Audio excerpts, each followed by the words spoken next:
are going live, and we are live.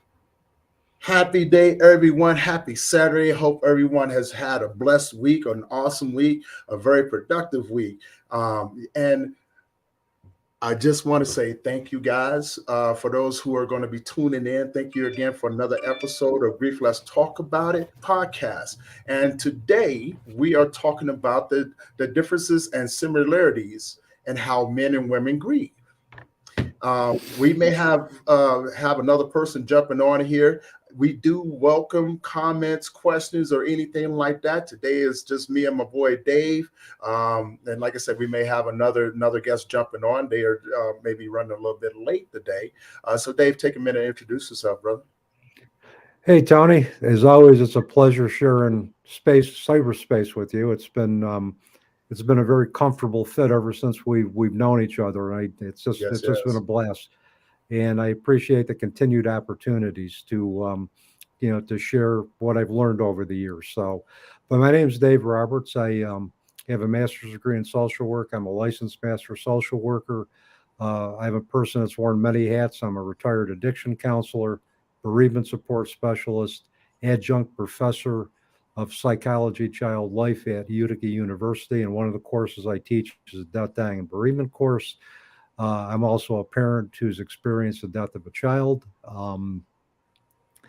And I have been no stranger to grief. I have danced in the energy of grief since I've been 5 years old. But the transition of my daughter Janine at the age of 18 due to Avelia rhabdomyosarcoma, which is a rare connective muscle tissue cancer, really plunged me headlong into the field of bereavement and enabled me to re-engage in life with a purpose and with a dedication to service to helping others. And I'm also an author, a blogger. I'm the co-author of When the Psychology Professor Met the Minister with Reverend Patty Farino, which is in part about the spiritually transformative experience she guided 7 years after my daughter's transition. And we have a lot of other good information in the book about the importance of belief expansion to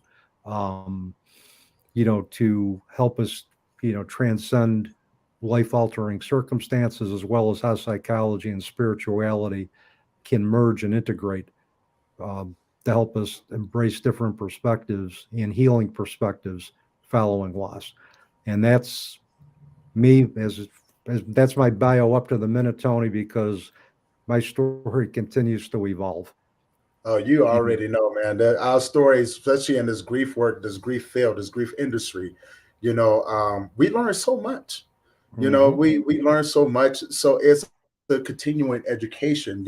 Especially learning about the how different people grieve, more about yep, ourselves as well. And for yep, everybody out there, I am Tony Lynch. I am your host.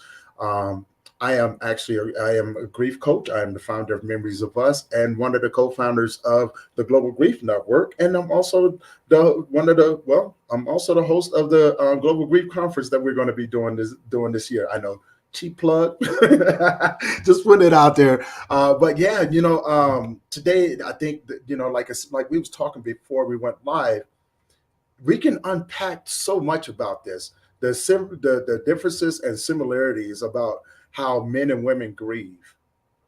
You know, um, and speaking as a man, we talked about this. It's hard for us to process our emotions because it's not something that we're ever taught to do. But now, with that being said, I also have talked to a lot of women and noticed that we do have a lot of similarities mhm. when we grieve. And that's just due part to experiences, the want to learn, culture, um, and just plain on the individual.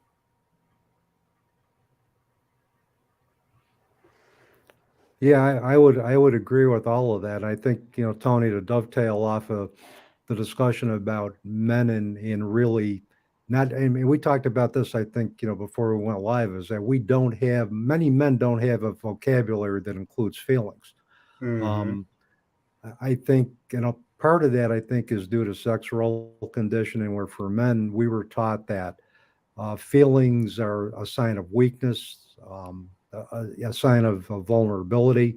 and that basically we were conditioned to, for lack of a better way to put this, to suck it up, Yeah. to take care of those around us, and that was our primary job. And when we when we a lot of men talk about feelings, and I've talked to a lot of many guys who have had difficulty with that.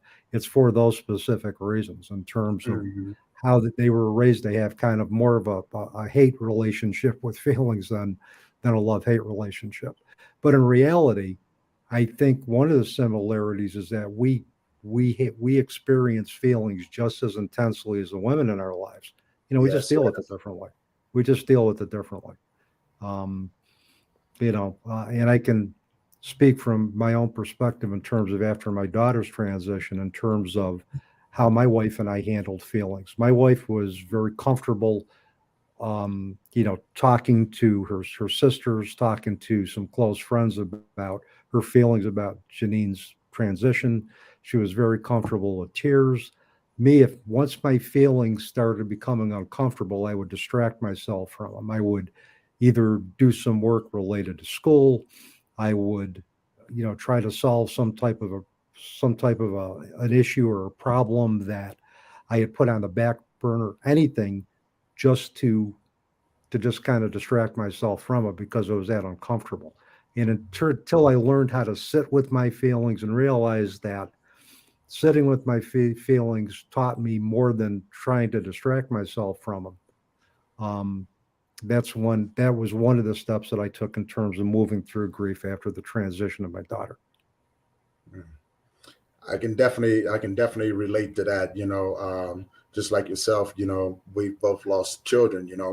My son, when he passed away, I, I think for like 2 years, I just resumed life, right? Mm-hmm. Yeah, with this emptiness. I did it. I was walking around. I had a routine, and I just went right back into that routine. 2 weeks after he passed away, I went back to work. And then when a month after that, I ended up in the hospital. I get out the hospital. I was in the hospital 2 weeks. I get out the hospital. I go right back to work. But it was like get up, go to work. Come home, work out, and just pretty much stay in the house. And Mm-hmm. that's all I did. I mean, we call it that's isolation. I isolated really hard. Now, during the process, during those 2 years, I couldn't tell you what I did. It wasn't like I wasn't going out. I didn't do anything actually, except for work and come home. Yeah. You know, Yeah. praying no one called me. That's what I used. I used to pray. I used to be like, man, I don't feel like being bothered with nobody. Like I had a window when I was at work where I was okay. You know what I'm saying? With Mm-hmm. people talking to Mm-hmm. me. And Mm-hmm. and since no one really ever brought it up, I never really talked about it. So I would go Mm-hmm. home and I'd be left with my own thoughts.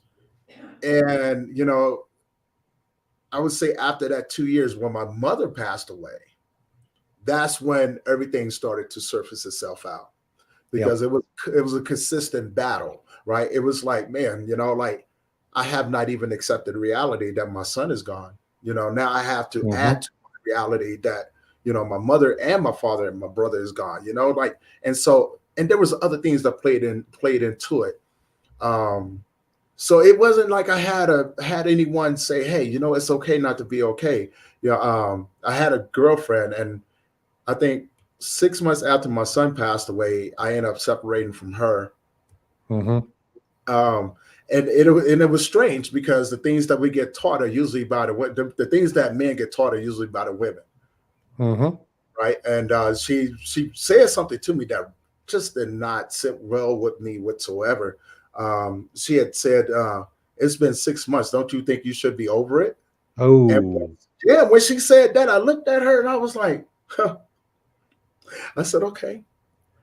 yeah, I got over you real quick.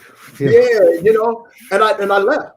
I left, Yep. because we both lived in different places, and Mm-hmm. granted, I was with her over the summer, but when she said that, I went back home and I never even turned back. I was like, you won't, I won't ever give you the chance to say that to me ever again. And yeah, and I wouldn't have either. Just looking at it, not playing devil's advocate for, but trying to put myself in her shoes. If you take a look at what Western society, many in Western society have advocated is for our grief to be over in a predetermined period of time, because any Hmm. extended expression of emotion or sadness or what they perceive as an inability to re-engage in life is goes against the narrative of we need to be productive, we need to be functional, we need to be happy. Um, Hmm. and I there's a part of me that would want to think that she was buying into that narrative a little bit when she said that. Because I don't think a lot of people really intend to say anything that's hurtful to us, but at the same time, the timing of that, if I were in your shoes, the timing of that would have been awful for me, Oh yeah. because yeah, it would have been awful because 6 months I couldn't even get out of my own way after Janine transitioned. Right. I didn't know which end was up. Um, if I didn't have the routine of work, the routine of teaching, I would have probably I would have been in worse shape than I already was. But at least I had those things to look forward to. I had supportive Right. colleagues at work. I had students who and staff and faculty at Utica University who knew about my situation, who were supportive, who were validating. They gave me the strength to take one step at a time. Um, but if I didn't have that and somebody had said, well, it's 6 months, you ought to get over it, I don't know. I think I might have reacted the same way. I would have just said, okay, we're Yeah. done. And the thing that's similar, Tony, with men and women who are grieving is that Hmm. our relationships change. Our relationships with Yes. ourselves change. Those who we Hmm. have in our inner circle change, because those people that we thought were going to understand what was going on, those who we thought would be with us through thick and thin, fade in the background. And those individuals that we didn't think would even have a clue or would be supportive come in. And Right. the thing that is similar for both men and women is that in the grief, when we're during the grief journey, our circle of relationships change and how we see ourselves change because of the life altering and the life altering properties that loss has had on us, and what it does to our assumptive world. Yeah. And yeah, well, and it was sort of strange too, because when we think about the feminine nature, is to be nurturing, and supportive and things like that. So to have someone that I cared about um, say something like that to me, it kind of did something to me. It was like, I get it now. Now I understand why I'm alone. I don't Mm-hmm. have to deal with this anymore. And I think the problem is that when we are going through things like that, we want to be nurtured, we want to be supported, Yep. and things like that. But when you have someone who does not understand the depthness of that pain, or losing a child, as much as it pains me to say it, they don't understand, and I'm glad that they don't understand. And the reason why I say it Mm-hmm. pains me to say that, because we as individuals, we want someone to understand the depth Yep. of that pain that we're feeling. Um, but then there's a side that goes, I'm glad you don't understand, because I wouldn't wish this on anyone. No. But as a man, I'm a battle dog too, right? I've been fighting my whole entire life. So, instinctively, it's like now I have to protect myself again. Mm-hmm. You hear Well, and words I like, also think it's that. Yeah. yeah, no, go ahead, I'm go ahead. sorry, I didn't mean to cut you off, Tony. I No, I was, think, and definitely, I would agree with that. I think when we protect ourselves, I think our survival instinct is kicking in. For me, it was always Mhm. about. It wasn't about was I going to survive, but how am I going to survive? How am I going to survive Right. this? Because Janine had transitioned 10 months after giving birth to my first grandchild and her daughter Brianna. And so Brianna and her father had lived with us for 4 years, and they lived with us, during Janine's illness, and they lived with us for about 4 years after Janine transitioned. So Mhm. I had Brianna as well too, that I also had, to share with Cher and and Janine's significant other, to make sure that she had a good situation, she had a good, really, good life with us until she moved on. And so I kind of had to somewhat keep it together, but in the silences, that's when it all hit me. And silence was my worst enemy in the beginning of grief, particularly the nights, because then I only be alone with my thoughts, and my thoughts weren't good. They were not. I was all over the place. Yeah. Um, without that structure of having something to, having some structure in my life and having some routine. Once the routine was done, it was just me and my thoughts, and Right. the nights were probably the worst for me. Yeah, I can definitely agree there. I remember, after I came to the reality that, my son wasn't coming back, that, Hmm. I am now an orphan in this world, you know, that when I leave, I'm going to my bloodline, I'm extinct. My bloodline is extinct, Hmm. you know. Yeah. So all of those things played in, but man, there was so many nights I've crawled up, crawled up in a ball on the floor and just cried my eyes out, insomnia, right? Left with my own Hmm. thoughts. And, you know, and I think the difference between men and women, when women are left with their own thoughts, they have a chance to tap into those emotions, and they let Hmm. it out more freely. Hmm. Whereas men, and you correct me if I'm wrong, I cried in isolation.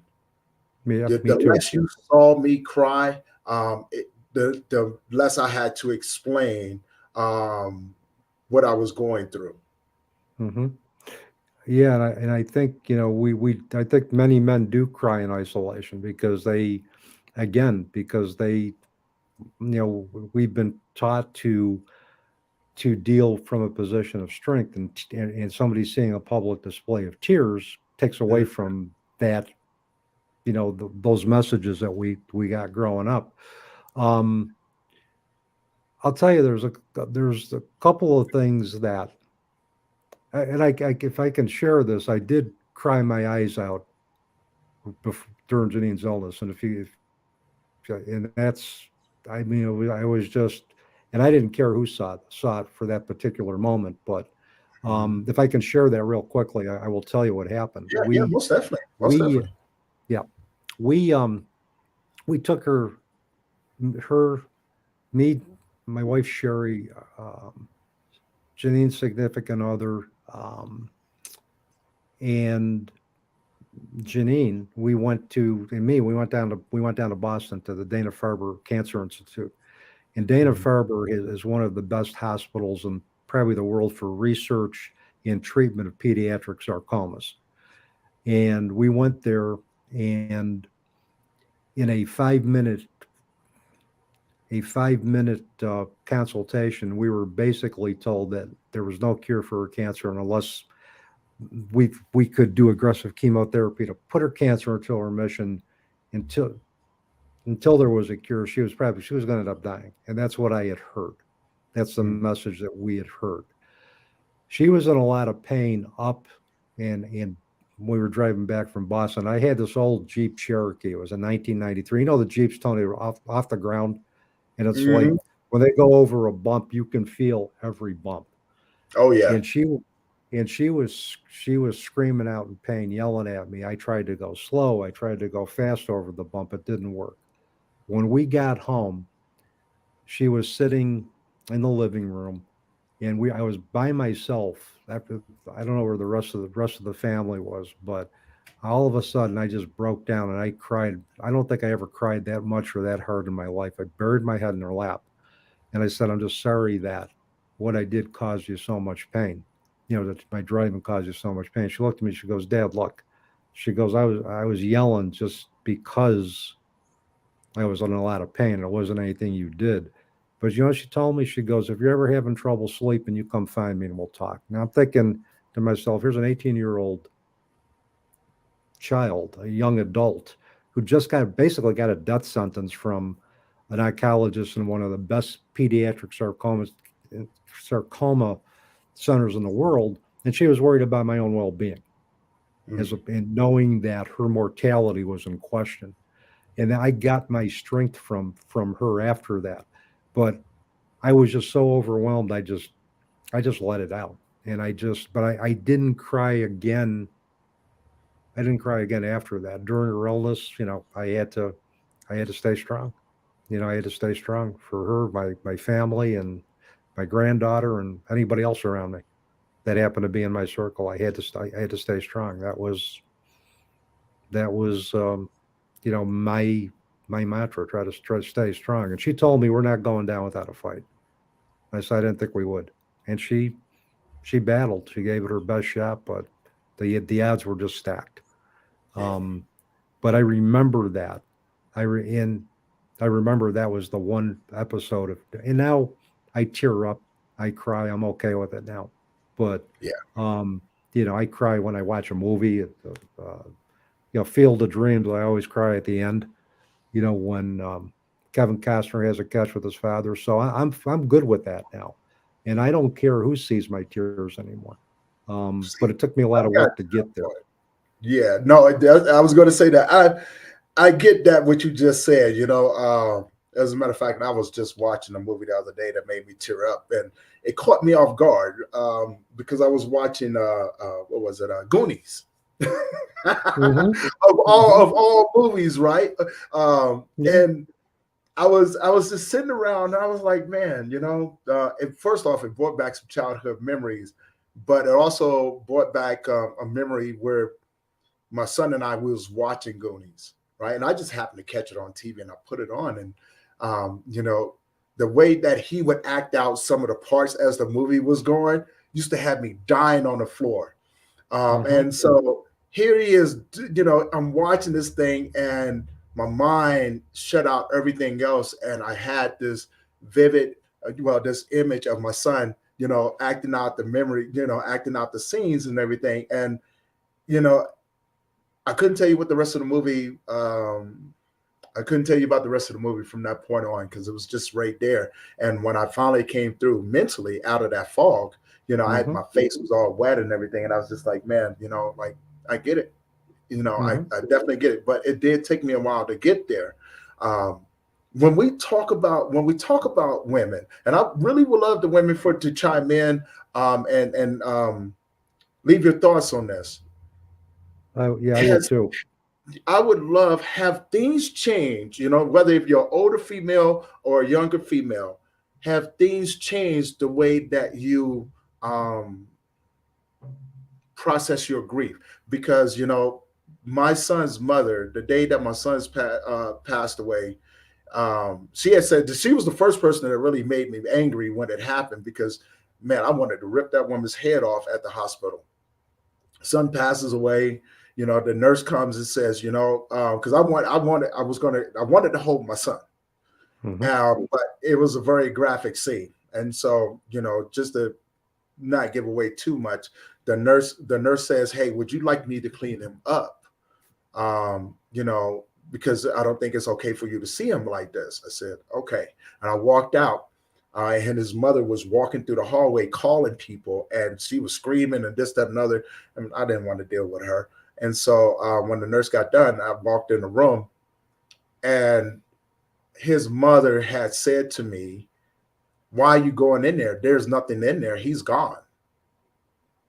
And she walked off. And now that was the first time, and I looked at her like,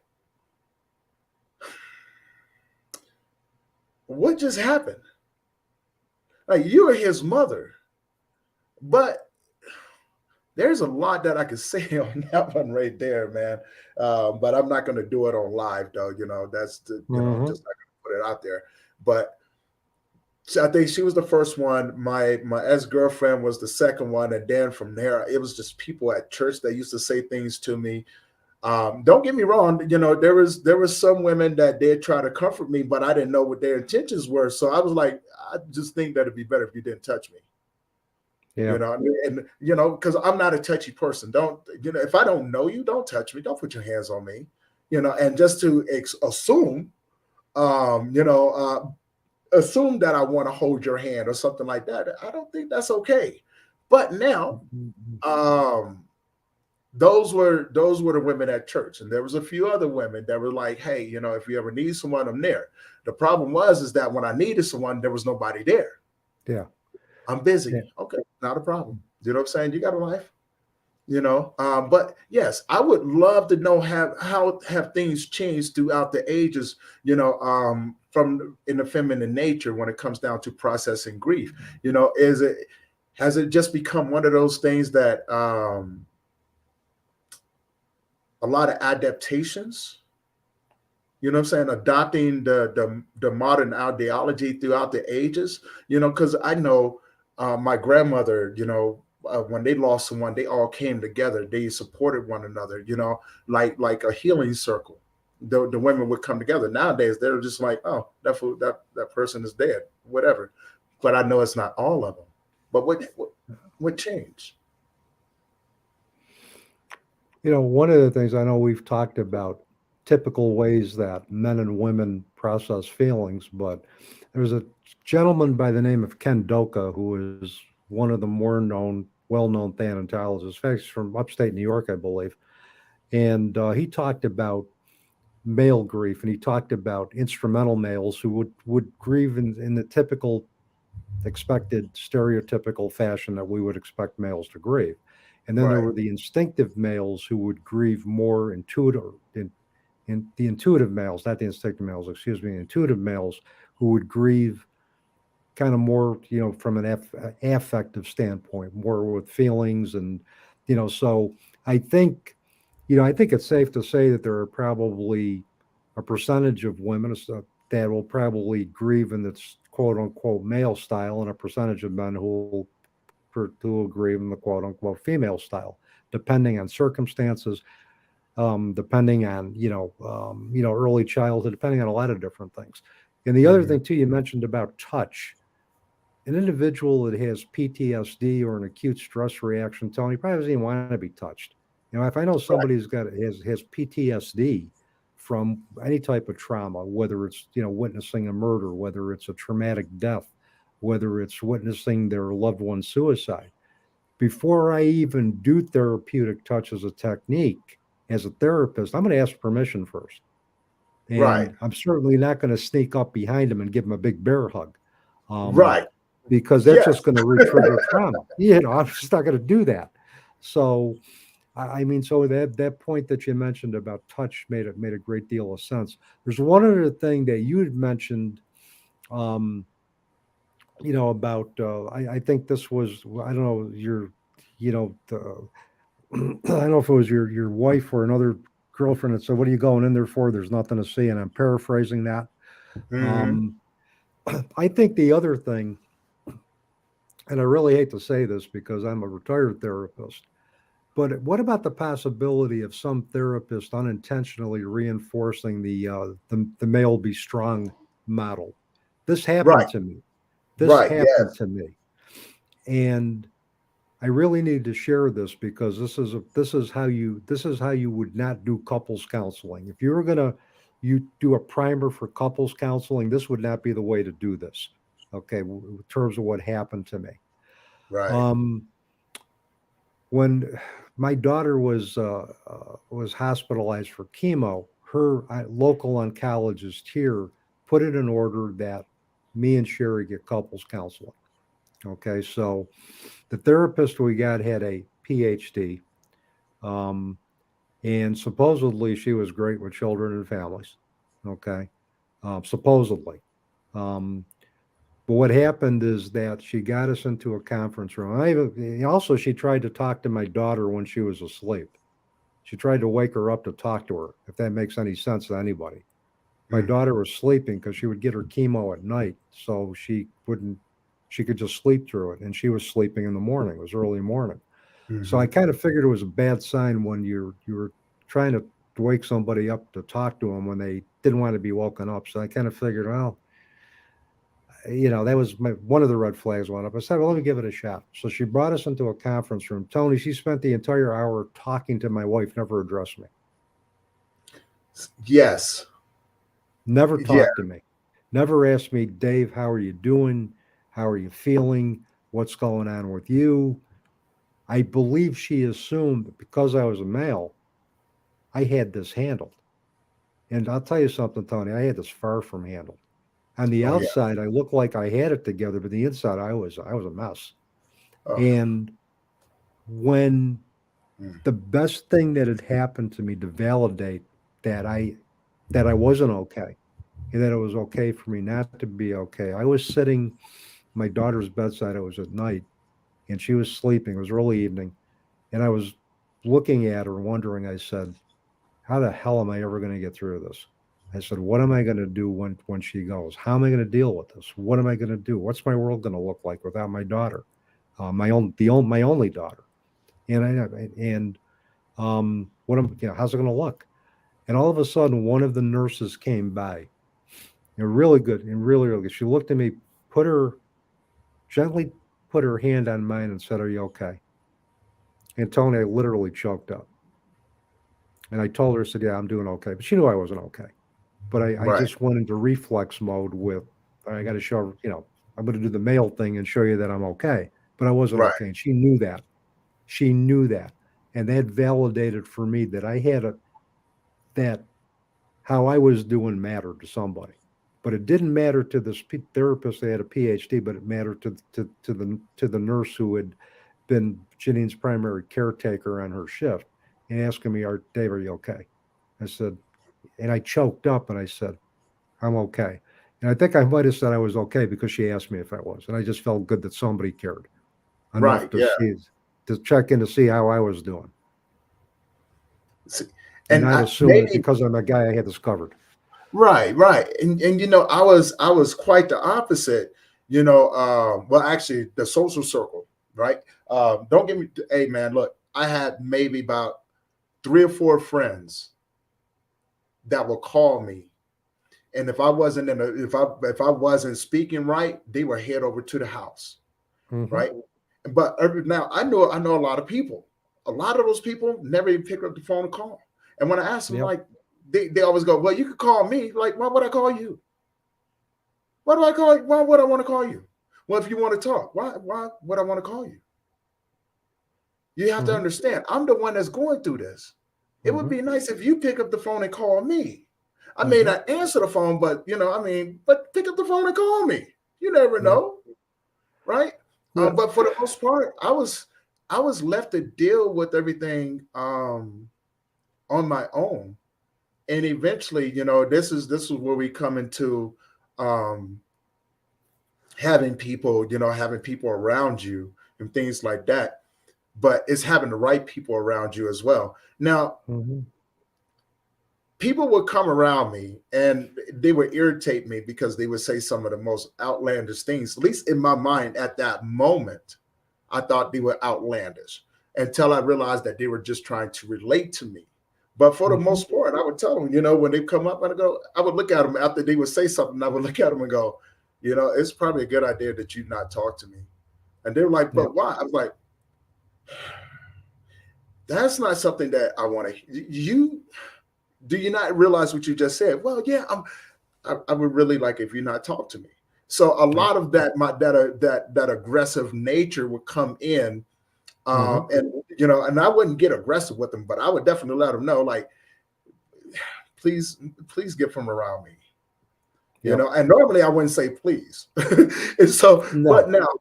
now, I have been around women. I've talked to women and things like that who have lost their children, and they would say, I have no one else to turn to. I said, well, have you thought about family members, things like that? And now here's where it gets tricky because most of the women are very nurturing. They're very Hmm. emotional.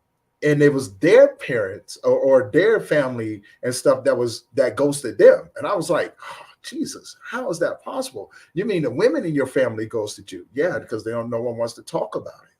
Hmm. Oh man, that Well, yeah. hurt. My heart Yeah. sunk. Yeah. I mean, and it's just amazing how much the landscape around us changes in terms of Right. who's around, who's not around, who's willing to give support, who's not willing to give support when a death occurs. Um, and one of the things any individual I've done bereavement support with, I said, expect that things are going to change. People that you're expect that the people are going to be supportive are going to change, but don't focus on who you don't have. Focus on who you do have. And that's a Right. similarity. And I've heard both men and women equally express frustration and anger over things that were said to them that they just perceived as being totally not helpful. And and most people don't intend to be insensitive.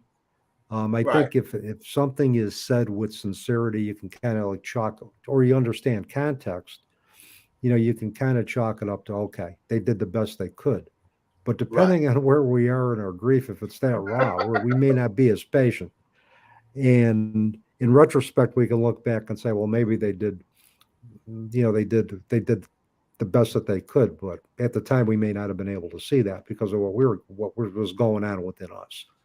Right. Um, but the other thing, Tony, here is, a lot of guys aren't comfortable reaching out or giving support to each other. I mean, we'll hang out, we'll talk, then we just talk about stuff. We hang out, we talk about stuff that's unrelated. We may talk about stuff that's related to our current situation, but we get comfort just being in each other's company.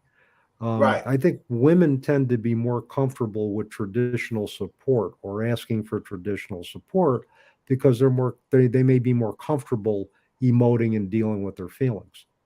Where guys, I think a lot of times will need they need to be more hands-on with their grief. And I was reading an article a long time ago. I think it was one of the African cultures. They had a very unique way of addressing and honoring the differences between the way men and women grieve.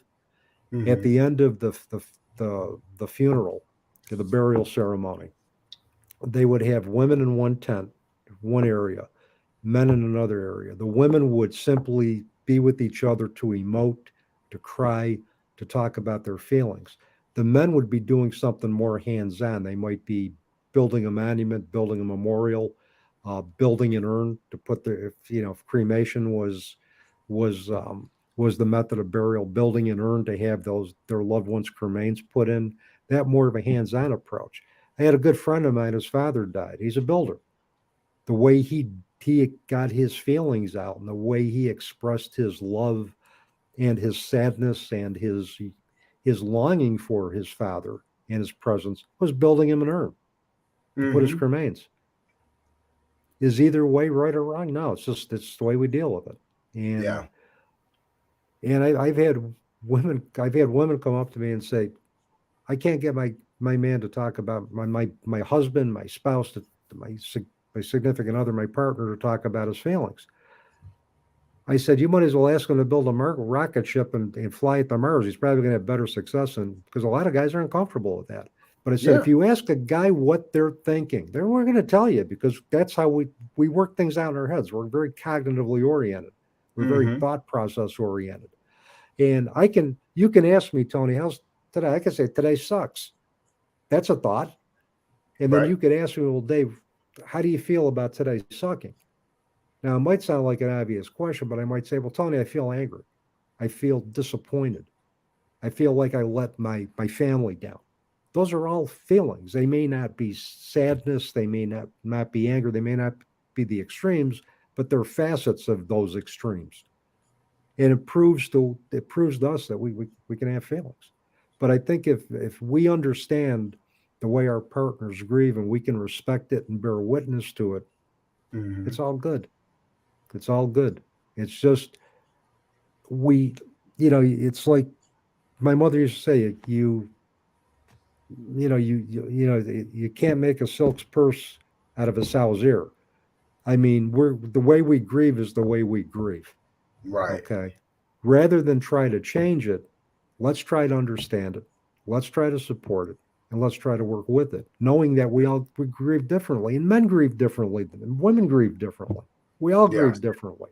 We all take certain perspectives that resonate with us, regardless of gender. We all take that.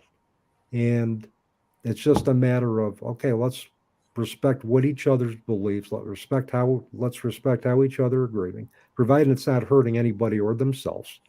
And let's seek to understand it and work with it. Let's come together as a community of support. That Mm, transcends any difference with gender, race, anything. If we can do that, if we can find that common ground in terms of what can we do to help each other, what right. shared values do we have, what can we bring to the table to help each other get through the worst times of our lives. Yes. And I totally agree with what you said. When it comes down to men, if you give us something to do, we will often build something to commemorate the person that we lost. Mm-hmm. And I found that out just through research and curiosity. Because when you look at what we do now, podcasting, the nonprofit work, working with grievers and things like that, we're consistently creating.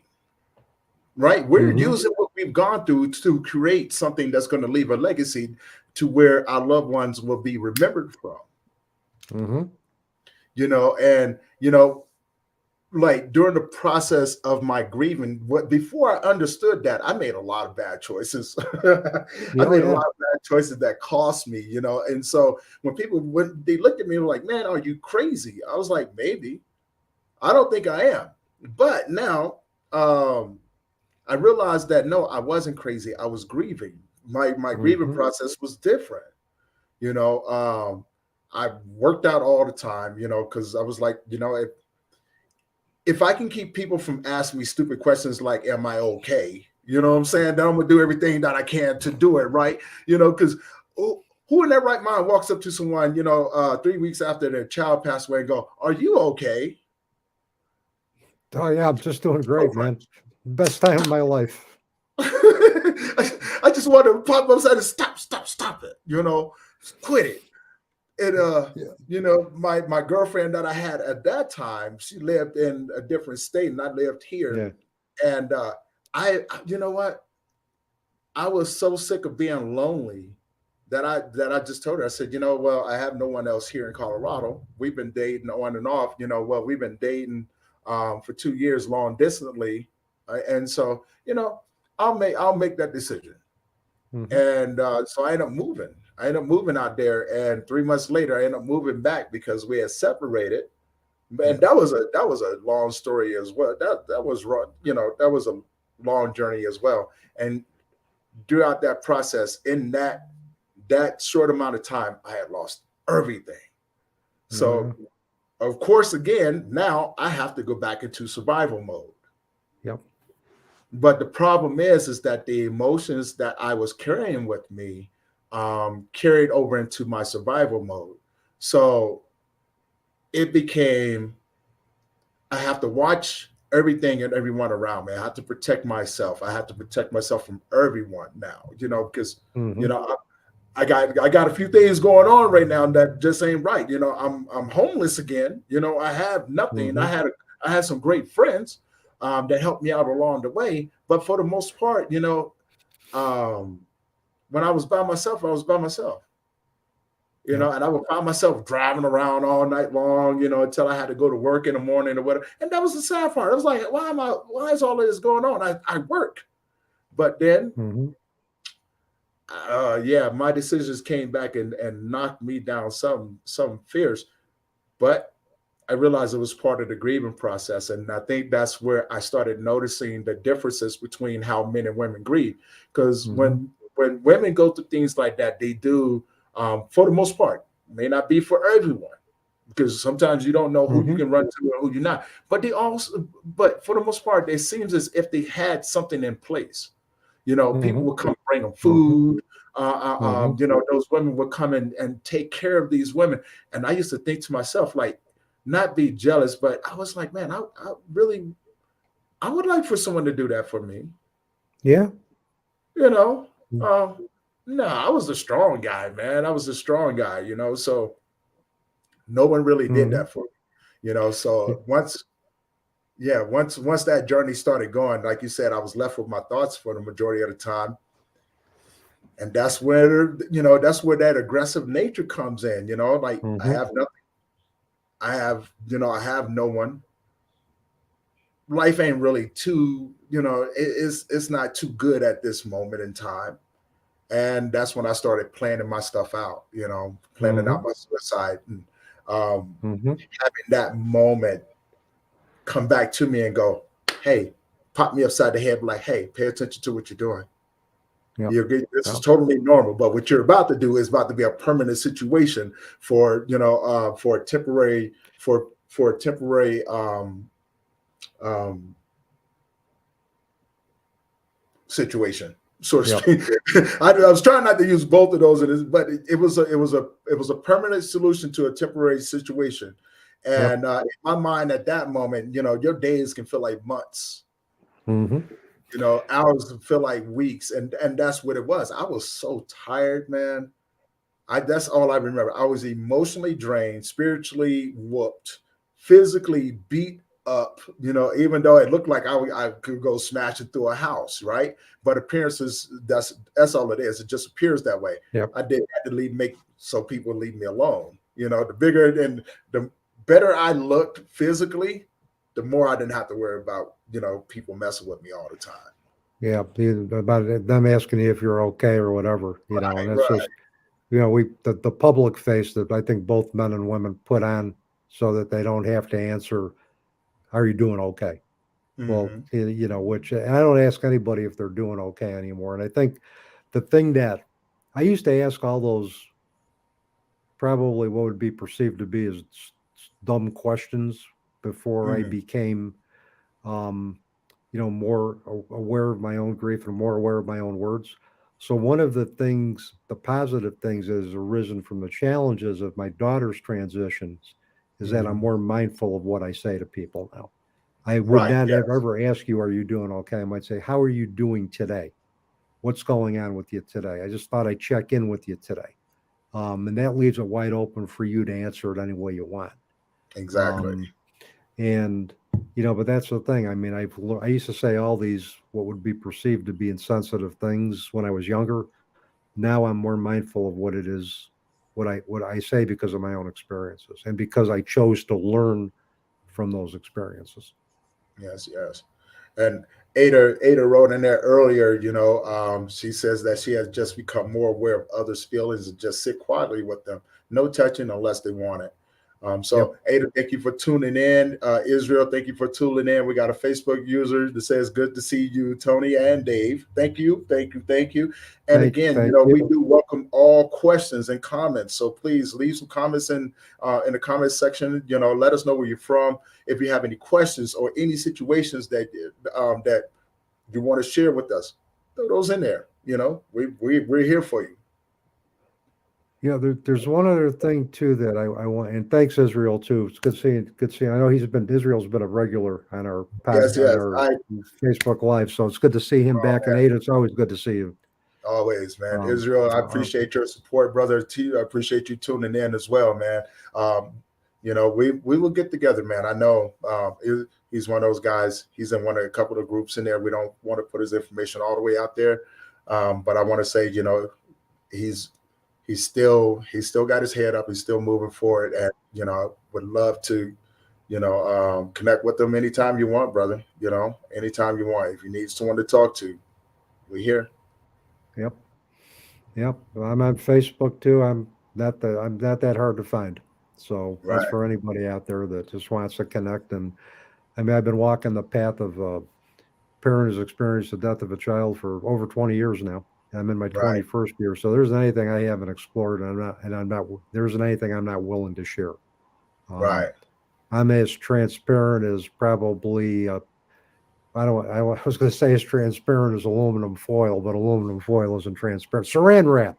That's what I meant to say. I'm as transparent as saran wrap. See, I want to say that I am an open book to a certain extent, depending on the questions that a person asks me. Yep. Right? Like, because there's some things about my life that you really just don't need to know nothing about. Those are mine, right? But there's some things that I would gladly put out there. My grief journey with my son is going on 7 years this year. Mm-hmm. So it's, I mean, when you look at it like that. 7 years is really not a long time. Yeah. 20 years is not a long time, No. right? Because whenever you have those flashbacks, those moments are right there. You relive those moments in real time, right then and there. And so I Mhm. often tell people when you're going into someone who's struggling with PTSD, their mental health is not in the right place. And I love what Ada said. Sometimes you have to not expect them to be in those moments with you because of Mhm. their experience. And so being mindful, staying in those situations with them, they will actually tell you whether or not they're going through something in their childhood, Mhm. because they would, most of them, including myself, I've often said, this person that did this and this person not even around anymore. But in my Eh, mind, that outbreak has happened. And mhm. so, when I say that, I've learned how to slow myself down and go, okay, I know that this is something that happened to me when I was younger. I need to lean into that and explore it. Now, Mhm. when it comes down to those who do not have those specific skills, seek professional help, please, Yep. because it's a journey that most people aren't equipped for, and you do need someone to walk with you. You definitely And need there's someone to walk with you. and I would agree with that. And the other thing I would also encourage anybody out there who's listening or will listen to this, after the recorded, after the live version gets uploaded to our platforms, is if you're not comfortable, if the first therapist you make an appointment with, you see after a couple of sessions they're not a comfortable fit, empower yourself to find somebody else Right, because not every therapist is a good fit for every client, and we have right. to. Grief can be disempowering in and of itself because of Mm, what it does to us physically, emotionally, psychologically. So empower yourself to say, okay, who are you going to pick to walk the path with you in early grief and in middle grief and later grief? Who is that therapist going to be that I want to pick to walk with me for the long haul? And right, and give yourself freedom to choose, and find a fit that's comfortable for you. If the first therapist you connect with isn't, and ask about credentials and ask specifically how much experience they've had with the loss that you are currently dealing with, how much experience they've had with trauma informed therapy, all of that, mm, because we have to remember, men, women, or we're hiring a therapist, and we have the right to ask those questions. And I'm saying this as a former therapist. I would expect individuals to ask questions of me. In fact, I'd open the door for it because I would say, look, ask me any question you want because it's important that you feel comfortable with me, that you feel comfortable that I'm the person that you believe is going to at this point create a safe and welcoming space for you to deal with what you need to deal with. right. Now, I'm glad that you said that. Ask questions, and so what questions should someone ask their therapist? Because it's the same thing as trying to find support groups, right? I tell people, you know, you can go around and jump in all these support groups, but not everyone is going to be a good fit for you. You have to find what works for you and what you're trying to get out of it. Are you trying to get educated, grab tools, or is it just a place to talk and be supported, Hmm. or vent? Hmm. For the most part, So yeah, what sort of questions should they ask their therapist? I mean, if I were, I would want to know one about credentials because that's important to me. That would be important to me as a client. What is Mhm. your credential? Do you have just a bachelor's degree in psychology, or do you have graduate? And most all private therapists you go to have had graduate training anyway. So I'd want Right, to find out about credentials, but more so, what is your experience in working with individuals who have situations similar to mine, who have lost a child? What is your philosophy of treatment? Is it solution focused therapy? Because if it's solution focused therapy and grief to me don't go hand in hand. right, Solution right. focus is more short term, immediately in the here and now and problem solving. And when we're dealing with grief, we're typically looking at rebuilding our assumptive world, and that requires us looking at everything we did in our past as well too. So if a person has solution focused therapy as their primary focus or short term psychodynamic therapy, I may want to shy away from that. If it's somebody who does cognitive behavioral therapy, who's into active listening, narrative Mhm. therapy, where individuals can have an opportunity to have some time to rebuild and restructure their life story based on those changing circumstances. Hmm. Those are the kind of therapists I would probably favor, and also one who is more comfortable with listening than they are offering solutions. Someone who's willing to be a companion, even if they don't understand that specific loss that I've gone through. Are you willing to be a companion as you allow my story to unfold and get to know the person I've lost through my eyes? Are you willing to companion that? Are you willing to walk with me in my darkest moments? And are you going to be there for me and to provide support, to provide validation? Because and I would have been looking for a therapist who is content to sit in that energy with me and to support that and to offer suggestions as my narrative dictates. Someone who's very client centered and not solution focused. So those, Tony, are some of the questions that I would. And you go to a therapist by law. They have to have their credentials displayed anyway. But Right. I would. These are all the questions that I would ask if, and again too, if it's a person from a different culture, they might want to ask, what experiences have you had working with individuals from my culture? And Right. if so, Yeah. are you willing to learn? Are you willing to learn? Will you be willing to allow me to teach you, or and so that we can do culturally sensitive treatment? By most all agencies regulate and require sensitive treatment. Anyway, it doesn't mean everyone does it or does it Right. well, but it's just, are you willing to let me teach you about my culture, so that we can you can give me we can I can have the treatment that's going to be most appropriate for who I am and for Right. in line with my cultural upbringing. So those are a lot of the questions that I would ask. Okay. I have another question, because one thing I have noticed, when it comes down to men and women, especially in relationships, I've seen families get tore apart after they lose a child, Hmm. and very seldom, on a beautiful occasion, they figure out how to let the other grieve and support each other. You know, when they're in relationships, I feel that the biggest struggle is communication, is lopsided, Hmm. Hmm. which eventually tears down the relationship. And what I mean by that, um, women, and I hate sounding like this as well, and please correct me if I'm wrong, but a lot of times women don't like to hear what men say, especially when it comes down to their emotions, right? It's like, you know, prime example, I can use myself as an example. When I was with my girlfriend, out of state, we were talking, and she had just lost a friend of hers. Now, so you have a pretty good idea. And so we're talking, and in the middle of me speaking about what I was going through, because I was creeping up on my anniversary of my son. It was probably about 4 years after he passed away. I was creeping up on his anniversary, Hmm. and I wasn't doing well. I wasn't doing well at all.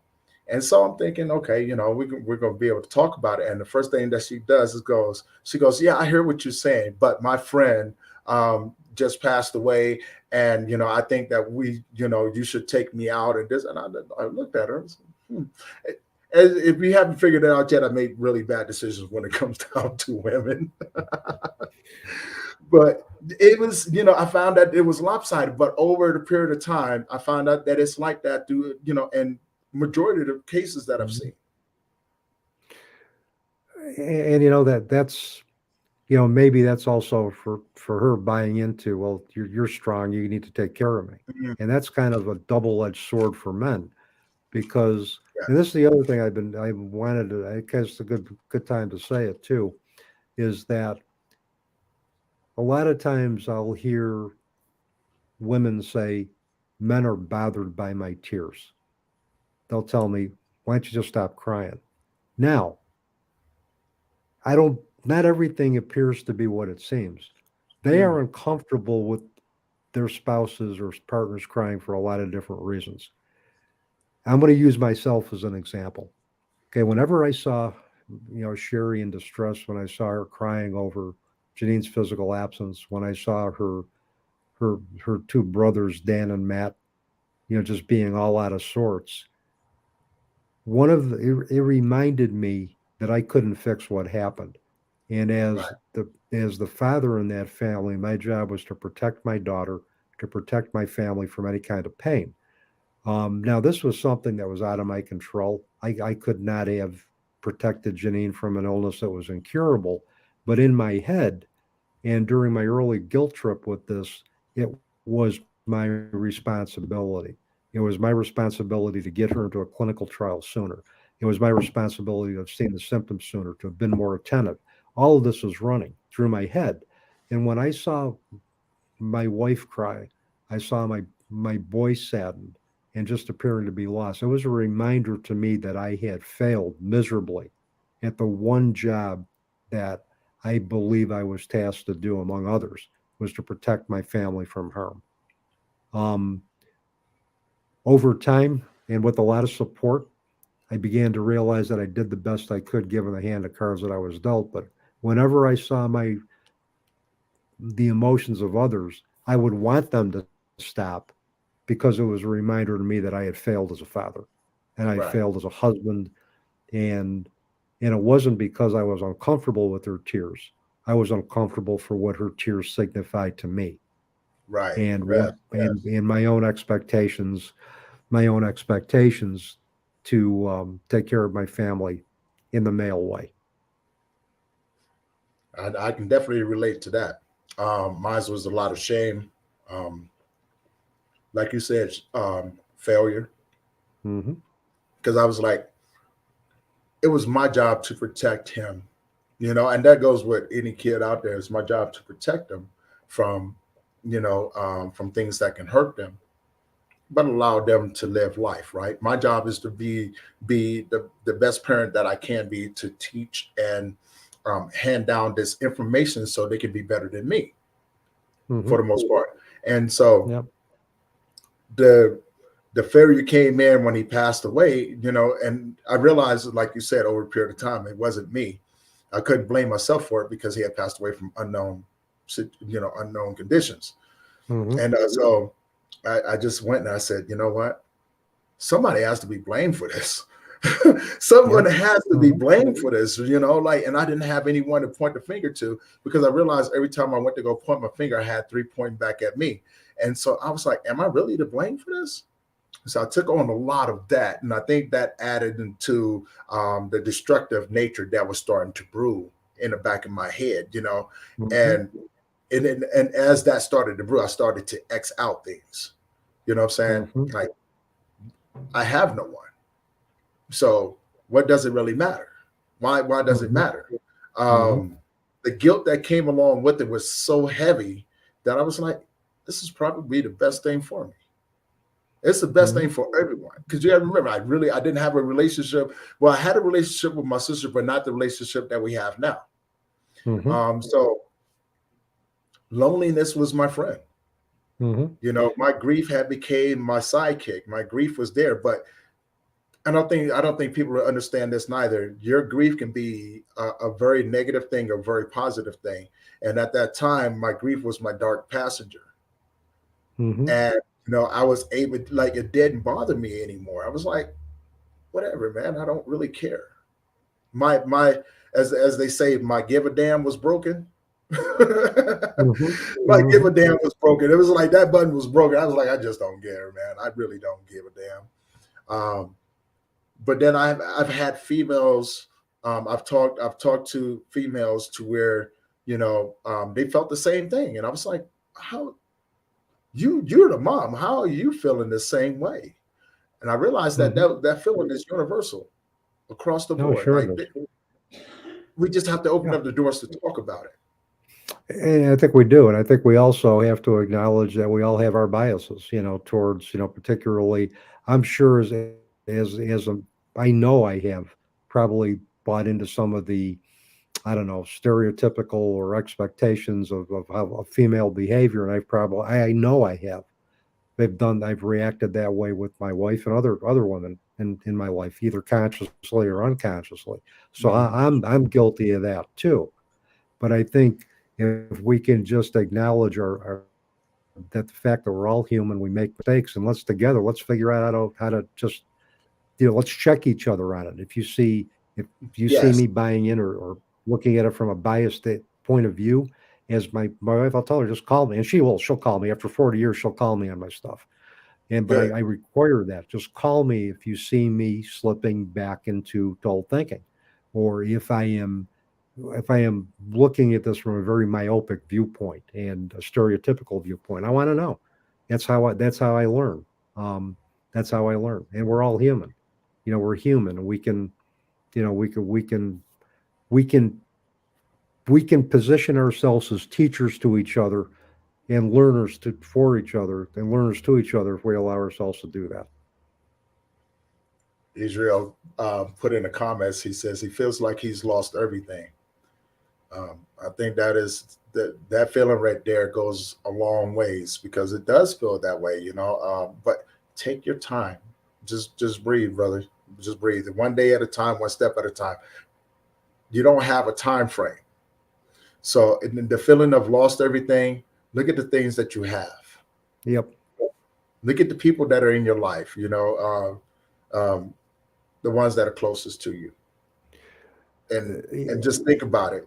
Like you have you haven't lost everything, just lost a piece of it. You lost a piece of your life, and we all get that as well. But look at the things that you still have that you can hold and touch and things like that, because focus on that, because there's people out there that don't have that. No. And the other thing that I found to be helpful, and I always encourage people to do in Israel, I would encourage you to do this, is even if you have a notebook or a journal, write down like one good thing, even a small thing that happened to you each day for a week. Something good, and even in the midst of your darkest days. It might have been somebody held a door open for you. You Yeah. got a call from somebody you hadn't heard from in years. Um, you might have got a check in the mail for that you weren't expecting. But just one, at least one moment where there was some joy, one moment of happiness, one positive thing, or one thing that gave you gratitude. And one of the things I try to do every day, and this is from a good friend of mine, who who transitioned recently after a 7-year battle with cancer. She would pass out these. At her celebration of life, her family passed out these inspirational messages, and one of them is something. I'm paraphrasing this. Is start each day with a grateful heart. Be Wake up and ask yourself what you can be grateful for. And find at least one thing to hang on to. Even if it gets you through that moment, it gets you through that hour. And I always remember that. And even after 20 years, I still have dark moments. I still have dark days. And when I do that, I try to remember, okay, start each day with a grateful heart. What is it that I am grateful for now? And that typically balances out the darkness and gives me light amidst the darkness. It's my Mm. yin to my yang, or my yang to my yin. That's funny that you said. I was just telling a buddy of mine not too long ago. I was like, sometimes you got to have a balance. You can't have the chaos without the good, and vice versa. I was like, it's yin and yang, man. You got to have them both. Um, See, it's great minds think alike, man. Great minds oh think my alike. God. I realized that you can't have one without the other. You know what I'm saying? You're gonna have good days and you're gonna have bad days. And that leads me into my next question. Some of the myths surrounding our discussion about how men and women grieve.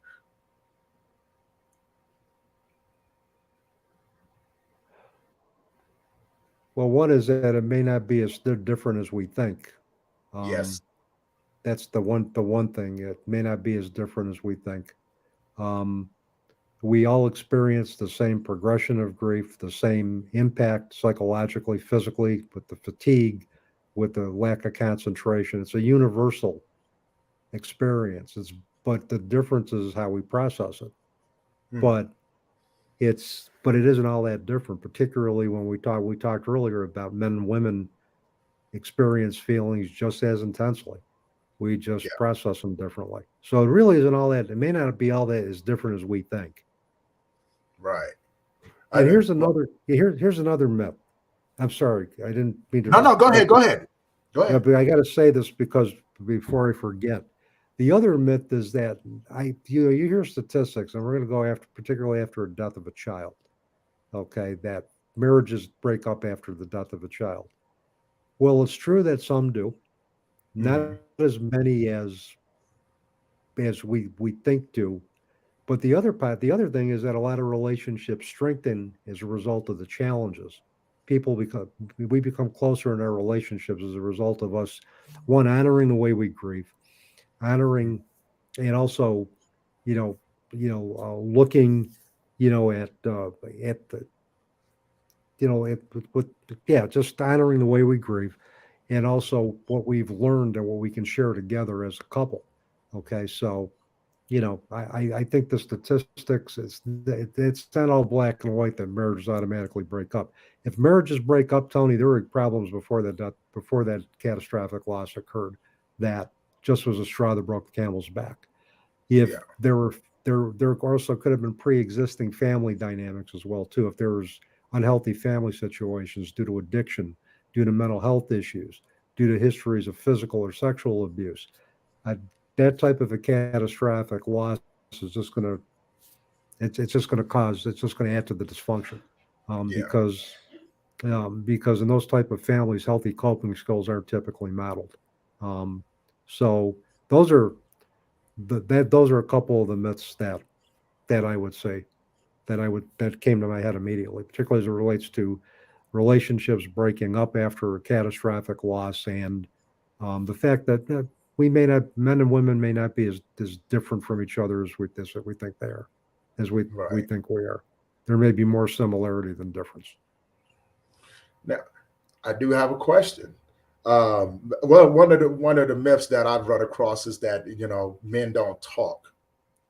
I would say that is a huge myth because we Hmm. do talk. Sure, we We do. do talk. The thing is that we don't talk around women, Hmm. right? You know what I'm saying? You cannot. Here's the thing. You ever go to if you women are out there and you ever take notice to this, if you're struggling with grief and you're going to a support group, and it could be co-ed, but you would find more children and other women in that group. And if a Hmm. man does come, they will leave shortly after. Or Now, they will come to support their spouse, which is what I right, they did come to support their spouse because they know that ain't nobody in the going to ask beginning. them how they're doing anyway, right? The Yeah. the saddest thing I've ever heard someone say, um, well, the saddest question I ever heard, it was a video I was watching. The girl asked all these different men, who do you call when things are falling apart in your life? And she Hmm. had probably 10, 15 men up there that said, I don't call nobody because no one cares. Yeah. Women, if you're paying attention, this is how most men feel. We don't talk to nobody. Well, we don't talk to women because we feel that you don't care, right? Half the time we don't even talk to men. Now, here's the thing, and this is why I said this is a myth, and it can go either which way. When you put men in the same room together that have Hmm. gone through similar things, you know, of course we have to look at each other because we're trying to figure out, do I have to keep up the tough guy role? Soon as that ice is broken, oh man, Yeah.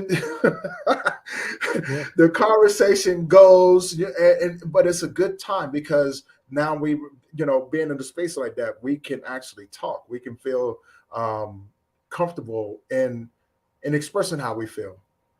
Well, if we can feel comfortable talking amongst ourselves and we feel comfortable being vulnerable with our thoughts and feelings, that can Hmm. generalize and carry over to our relationships. Because Right. now, if good relationships, I think two really solid relationships are where both partners allow individualization to occur outside the relationship. So let's say my wife goes to an all female support group, I go to an all men support group. We Hmm. come back and we share those experiences and we find common ground with that. We find that we may have common ground with that. But it's Yes. that empowering us to have that individualization within the relationship and coming together, I think would further strengthen our relationships. And again, reduce what we see as being the differences between the way men and women grieve. Hmm. Um, so but yeah, So I mean, that's also a good one. The other thing too is that there's a lot of different ways to talk. I mean, I kept a journal for 2 years after during Janine's illness and following her transition. Um, so that's another way. I mean, we can another way I talked when I didn't have anybody to talk to is I talked to my journal. I put it all out there. And so that journal ended up being a source of support. I could go back, look at my what I had said, try to imagine, okay, if there was somebody there that I was talking to, what would they say back to me? And also as a Yes. sign of my progress. And I could feel comfortable if I so choose sharing that with my wife. Now here's another thing. What if both men and women in the relationship decide they're going to keep separate journals, and then they come together and share they share their content with each other? That's another possibility. And this way that gets them also talking. Now with journals, the thing that we're empowered with journals, we don't have to share them with anybody. But let's say Very if true. men and women were having difficulty starting a conversation, well, maybe suggest, well, why don't you keep a journal for a week or for a week and come together and share the content and see, you can probably start some conversation from there and realize that you probably are both feeling the same way, maybe for different reasons. Maybe it's processed differently, but there may be some more common ground and that gets the conversation going. Okay, I like that. I definitely like that because um, I had a situation one time which kind of shut me up a little bit for a little while anyway, to where I actually questioned myself, and it was with an ex girlfriend, and I had just this is probably about a few years ago. This is a few years ago. I was dealing with my son's mom at the time. Now, mind you, our son is gone, so I hadn't talked to his mom in probably about 2, 3 years at that time. And she was sending me some old pictures, but then she decided that she was going to take a jab at me too. Now, Mm-hmm. mind you, me and his mom, if if I could put that into words, I would just say it was horrible. All right. Um, and that's coming from a man's perspective. That woman tried to control me, do all kinds of things. So all of these things came about, and she finally got a hold of me, sent me these things. I was talking with my girlfriend at the time, and the first thing that after a while, she goes, "Why don't you just let it go? She's no longer a part of your life." I was like, "Oh." So again, is my experience with it. That's why I speak on that end right there, because it was never a positive interaction when Mm-hmm. it came down to it. I got to experience all the negative things that came along with it, like the one-sidedness, the anger, the Mm-hmm. blaming me and things like that, the battles, the ongoing battles, and then the feeling like I couldn't talk to anyone, right? Mm-hmm. Because the girl I was with, I thought we was going to be together. She said, if you could talk to me, talk to me. I was like, okay. And one time I did, she shut me down. So finally, after that, I just learned, you know what? No one wants to hear what I got to say anyway. So why would I keep trying this? Why would I keep sabotaging myself like this? Mm-hmm. Mm-hmm. It just keeps happening because what I'm saying, once or twice, you can probably get past that. You know what I'm saying? 3, 4, 5, 6 times after a while, you're just like, you know what? I'm done. I am totally done. And not everyone's gonna dance to the tune that we're singing. Right, But we can find somebody who will. We can eventually find a community that will support how we choose to dance. right, And but it says it may take some time, and there's still a lot of several people in my life who don't understand my belief system, or they were in my life that don't understand it, but there's a lot of people that do. So those are the ones that I choose to be around. Um, right, the other part about journaling too, particularly, a lot of times, and I think you had alluded to this, you mentioned a lot of times if we don't have a place where our thoughts and feelings will come out as it's going to go inward, whether we're male or female. right. And for men, if it goes inward, it can translate into depression, which for men has a very irritable and angry affect to it. A lot of times, Mm, if men are angry and irritable, they're more depressed than they are angry. It's just how their depression is coming out. right, Um, It may come out in substance abuse. It may come out in irritability. It may come out a lot of different ways if there's nothing, no place for that to go, which is why I kind of like journaling, because journaling at least gives us a safe place to get all that stuff out there. We can put it out uncensored, raw, and we get it out there, and it's no longer controlling us on the inside. It's out there where we can at least try to make some sense out of it, and it's not eating us up inside. And that's either Right. for men or women who have any difficulty with finding viable support and getting what they need to get as far as their thoughts and feelings out in the open. I like that because that changes my perspective because I do have a journal. The sad part about it is I always hide my journal because I'm Mm-hmm. afraid of people getting into it and then being able, and this is just from experience, right? I don't want someone to try to take what I'm going through and try to use it against me ever again. Mm-hmm. So it's like I'll write into it, and a lot of times what I would do is that I'll write into it, I'll rip the page out and I'll burn it. That way, no one has a copy of it. No one knows what's said on there. So therefore, again, it's one of those things I have to protect it. Me feeling the need to protect myself from those things. Here's the other thing with journaling. If you don't want to write, do an audio journal. There's apps on our phone where you can record your thoughts. There's micro recorders. You can do it, and you can lock that away somewhere. Nobody will ever see it. It's And you true. can play it. You can play it back and listen to yourself, and you hear your own words. You and then you may find in that recording a solution that you never saw before, or a perspective that you hadn't considered. So then your own voice empowers you to move forward. So I like that. I definitely like that. Because I've been, moving forward one step at a time because for me, I like the journey of it. Yep. As crazy as it is, the price that was paid for the knowledge that I have. Um, who is a motivational speaker, and I may quote, make this quote. I'm trying not to get in trouble, so I'm not going to throw his name out there. But the quote was, "You're already in pain. You might as well get a reward from it." Mm-hmm. And I didn't understand that for the longest time. What reward can I get from this? This price that I had to pay. What did I do? Victim mode, of course, right? Yeah. Yeah. But it wasn't until over a period of time to where I understood that my pain was the gift, and the knowledge that it was giving me was the tools that was needed to propel me forward.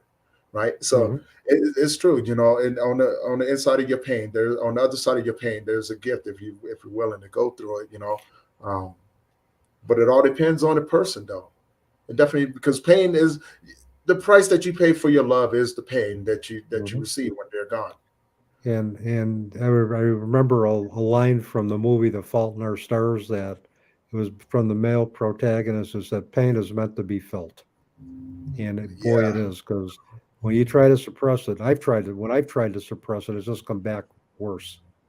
yeah, And so I kind of just say, okay, if I'm having moments of pain or a day of pain, I'm just gonna let it take over. I'm going to sit with it, and I may learn something from it, or it reinforces a resilience that I've been developing, or I have developed.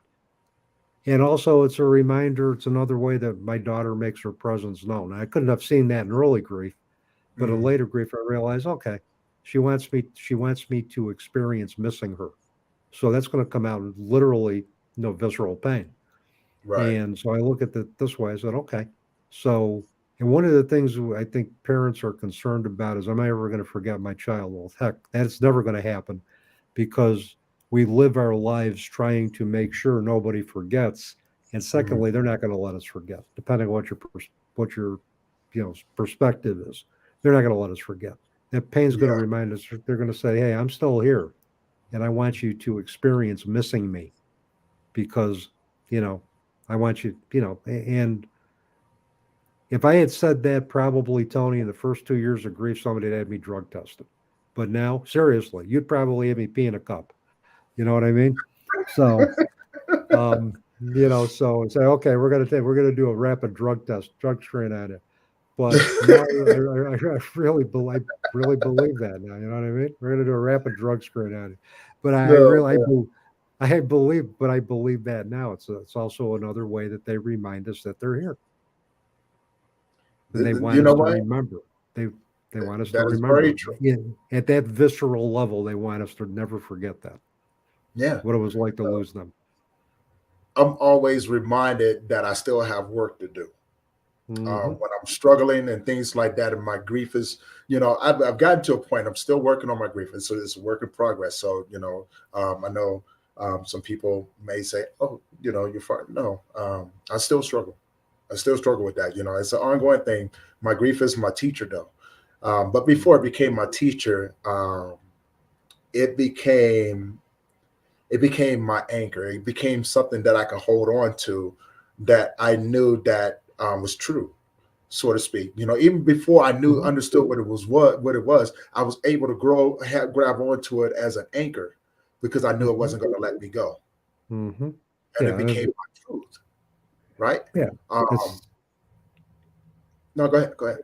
No, grief becomes us. I mean, we talk about integrating our grief into our own life narrative, and we learn to, we learn to manage the energy of grief as much as man manage the energy of other positive events in our lives. It just becomes something that we have integrated. It becomes a part of us, so we also integrate and transform the relationships with our loved ones as part of that integration, where our loved Mhm. ones become a part of us. And one of the and this is going to sound like a shameless plug for the conference, but I'm going to put it in there anyway. Go One ahead. of the one of the workshops I'm going to be doing is Pieces of Me, which is a way of how we can identify the best parts of our loved ones, the qualities of our loved ones, and integrate them and make them a part of ourselves, so that they are always with us in one way, shape, or form. And that's part of changing our narrative identity, and it's just a way to integrate grief. And it really works well in cases, I think, situations where there's stigmatized loss, such as addiction or loss by suicide. Because what this exercise does is I want you to pick out the essence, the positive qualities, what made that person the beautiful person that they were. And let's Right. integrate those qualities into you so that you can re-engage in a meaningful and purposeful life with those qualities of your loved ones firmly a part of your story now, a part of your ongoing story and journey. I like that. I definitely like that. Now, when we and this is something that we can unpack just for a little bit. When men suppress our grief and it begins to manifest ourselves, is a known fact that we are more aggressive when it comes about. That's why the suicide rates are so high. And Yep. on the other end, women are more softer. That's why there's a lower rate of women taking their committing suicide. Now, have you ever seen those roles reverse? Hmm. Um,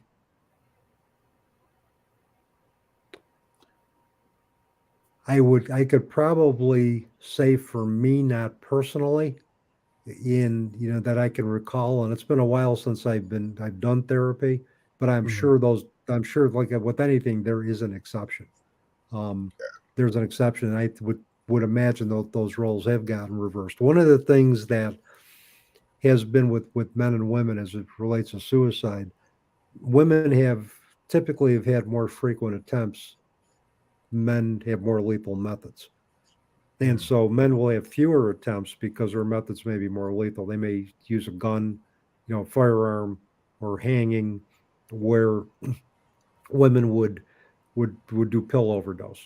Okay, so that's typically been women would attempt more, men are more successful. Um, but do I believe that there's an exception? Sure, I believe there is. I mean, I believe there, um, especially with cutting. I mean, men and women can both cut. With Right. Yes.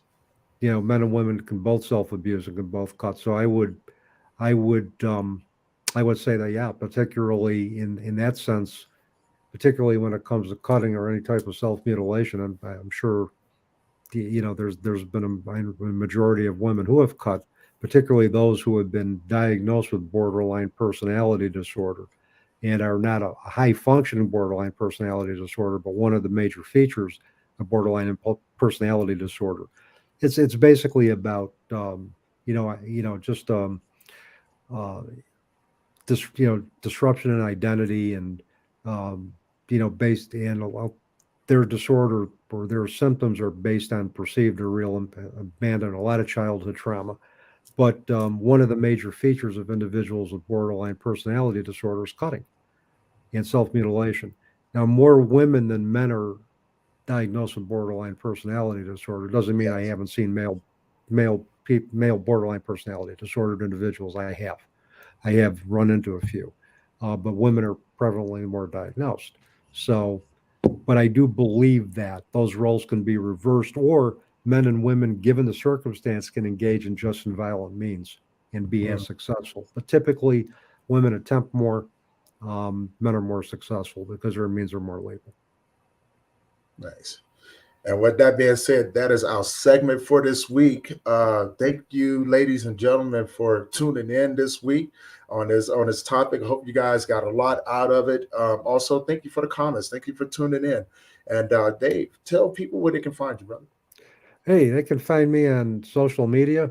I always say this after every podcast. My son has dubbed me the world's oldest millennial. So I'm on Facebook, I'm on LinkedIn, um, and Instagram. And you can also email me at bootsyandangel@gmail.com.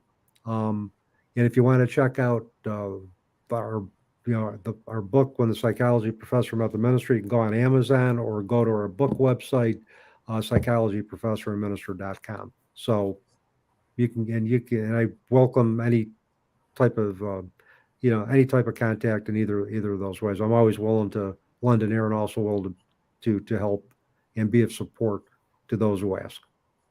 Yes, yes. Thank you. Thank you. Israel, thank you for tuning in this week, brother. Thank you for your continued support as well, man. And hopefully we keep bringing these educational podcasts for everyone, man. So thank you for always tuning in, man, and showing us that love, man. We definitely appreciate that. I am Tony Lynch. I am your host. I am also the founder of Memories of Us and one of the founders of the Global Grief Network. As always, we try to remind people we do have the conference coming up from April 28th to April 30th. You know what I'm saying? 3 days straight. David's going to be on all 3 of those days, I believe. And we have some other amazing presenters. We got more things coming along your way. Check us out in the next couple of weeks where we're going to do another episode of Grief Let's Talk About It podcast. And we're going to be talking about the mysteries, the truths and mysteries behind child loss. So we'd love to have you guys tune in on that one, but also tune in to our daily introductions and podcasts and things like that. So we bring in some amazing things to you, some amazing presenters. And as always, we love you. Thank you for your support. And we are out.